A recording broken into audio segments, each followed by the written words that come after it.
rien ne va plus entre Pascal et Yassin. Les deux candidats de Koh Lanta All Star sont passés d'amis à ennemis du jour au lendemain, sans que personne ne comprenne pourquoi. Lors d'interviews sur les réseaux sociaux, le finaliste malheureux a donc expliqué à la suite de l'élimination de son rival que ce dernier n'avait pas joué franc jeu ou qu'il lui avait fait une proposition indécente. Un sujet sur lequel il s'est une fois de plus épanché auprès de nos confrères de TVMA. À lire aussi son de la nouvelle star, rebelle, menteur et manipulateur?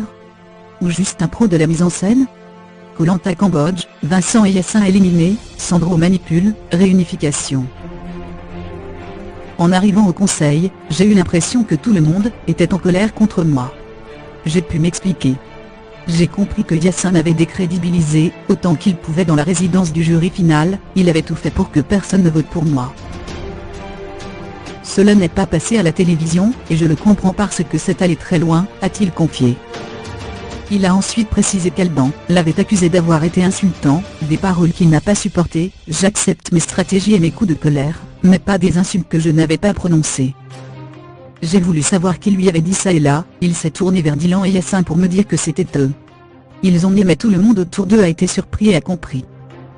J'espérais que ces explications allaient me redonner une chance, j'étais confiant. Pascal ne s'est pas arrêté là.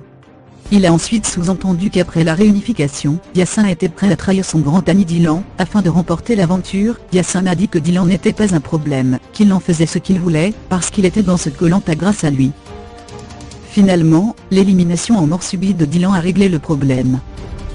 Après ça, Yassin m'a proposé qu'on aille au poteau ensemble, et qu'il tombe volontairement pour me laisser le privilège de gagner l'épreuve. Je devais ensuite le choisir pour la finale. Il était convaincu de gagner, parce qu'il se considérait comme le véritable aventurier de Koh Lanta. Et il m'a dit que c'était important pour lui de gagner, parce qu'il avait un contrat de 100 000 € avec une grande enseigne de magasins de sport qui tombait s'il y parvenait.